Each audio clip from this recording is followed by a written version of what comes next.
Fala galera, bom dia, boa tarde ou boa noite para vocês que me visitam aqui no canal. Para quem não me conhece, meu nome é William e eu sou o criador de conteúdo aqui do canal Rotas do Brasil. Galera, hoje estamos estreando aí no canal um quadro novo. O quadro se chama Ponto Final e ele irá contar a história de empresas que partiram com passagem só de ida e infelizmente não voltam mais.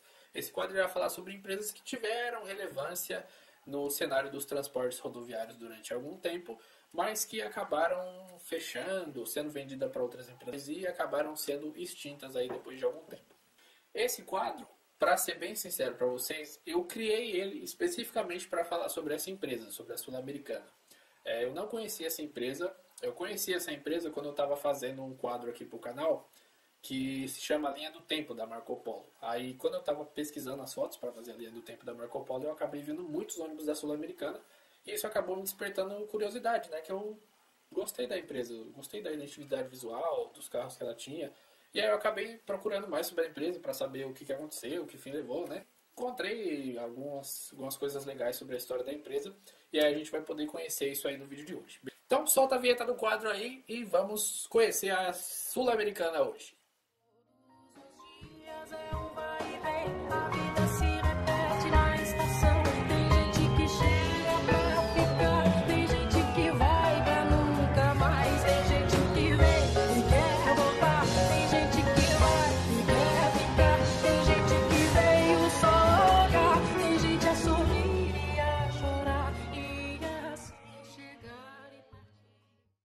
Em 1947, a empresa foi fundada por três primos, Zulmir da Hoz, Guildo da Hoz e Arquimedes da Hoz. Mais tarde, em 1953, a empresa estava praticamente falida, quando foi vendida a um quarto primo, Otaviano da Hoz. E assim começa a história da empresa sul-americana de transportes em ônibus.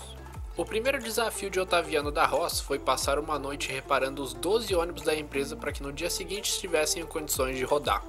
Palavras de Otaviano da Hoz na época. Houve vezes em que durante o dia eu botava uma gravata para ir atender a exigências de repartições públicas do sistema e à noite trabalhava para arrumar os meus ônibus. Na época, a Sul-Americana atuava em três linhas: Curitiba-Campo Largo, Curitiba-Litoral e Curitiba-Paranaguá. Nas três linhas era preciso descer a Estrada Graciosa, pavimentada com paralelepípedos, era perigosa, cheia de curvas. No nível do mar a estrada era de terra e só se passava se a maré estivesse baixa.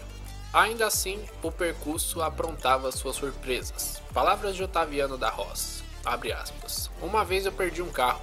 O mar me levou um ônibus, atolou, foi coberto pelas ondas e afundou aos poucos. Deve estar lá até hoje, não sei onde. Fecha aspas.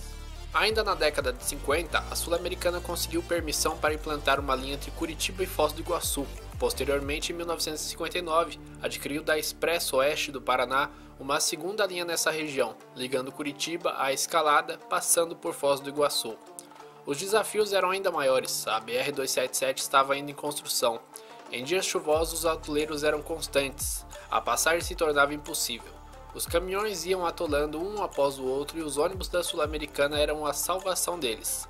Na época, Otaviano da Hoz custeava 2 tratores para que os mesmos puxassem os veículos atolados e permitissem que seus ônibus pudessem passar. Certa vez, em Guarapuava, não havia trator para liberar a estrada, e uma das passageiras de um dos ônibus da Sul-Americana entrou em trabalho de parto.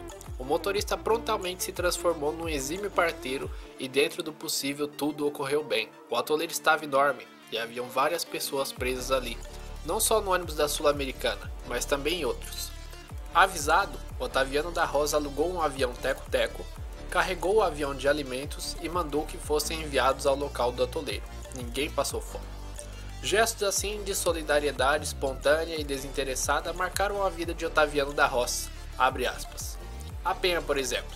Quando os Pícolis adquiriram a linha Curitiba-São Paulo, eles tinham muito poucos carros. A Penha começou do zero, como eu também comecei. Eu tinha adquirido 2 carros novos em Porto Alegre, da carroceria Zelizário.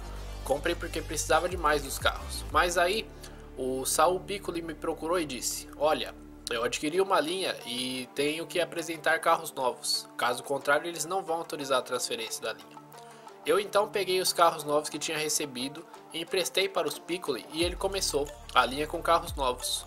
Os carros fizeram várias viagens para São Paulo naquelas estradas de terra. até ele conseguir os seus próprios carros. Fecha aspas.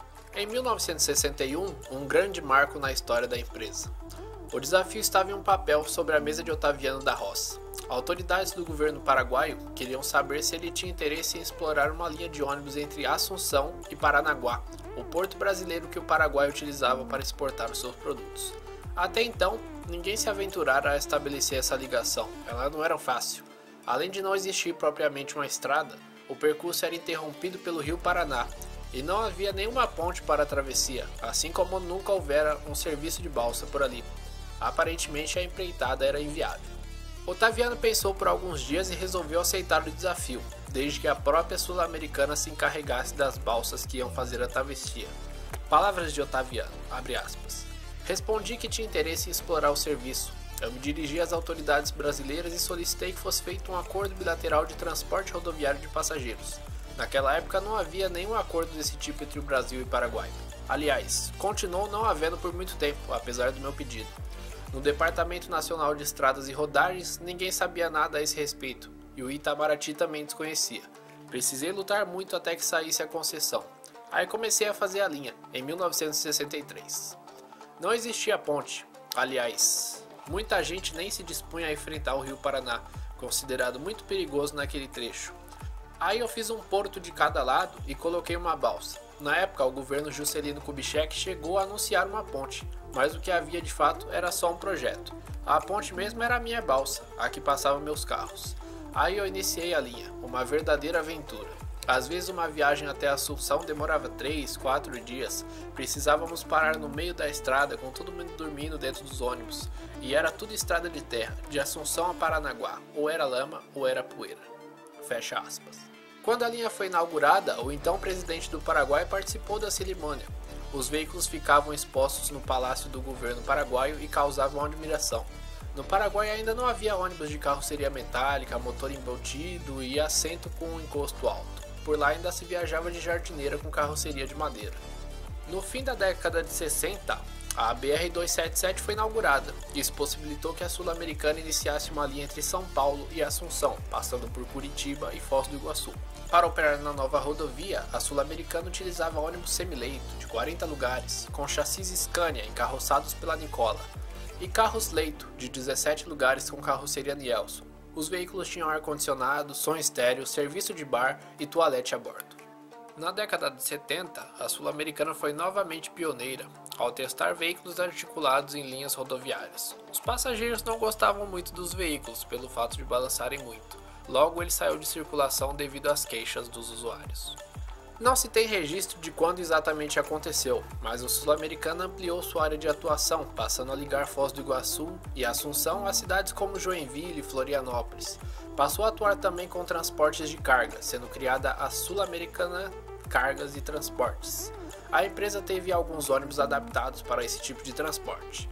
No auge da empresa, foram admitidos mais 2 sócios. Um faleceu e o outro se desligou, ficando este com as operações da empresa para o litoral paranaense e com as linhas de Curitiba para cidades em Santa Catarina. Assim se originou uma outra empresa, a Aviação Graciosa. Em 1990, a empresa deixou de atuar no transporte internacional.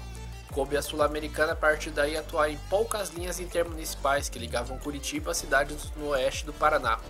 A entrada de novas empresas na linha Curitiba-Foz do Iguaçu, que era a mais rentável da empresa, além da concorrência com o transporte clandestino, fez com que a empresa fosse perdendo espaço aos poucos.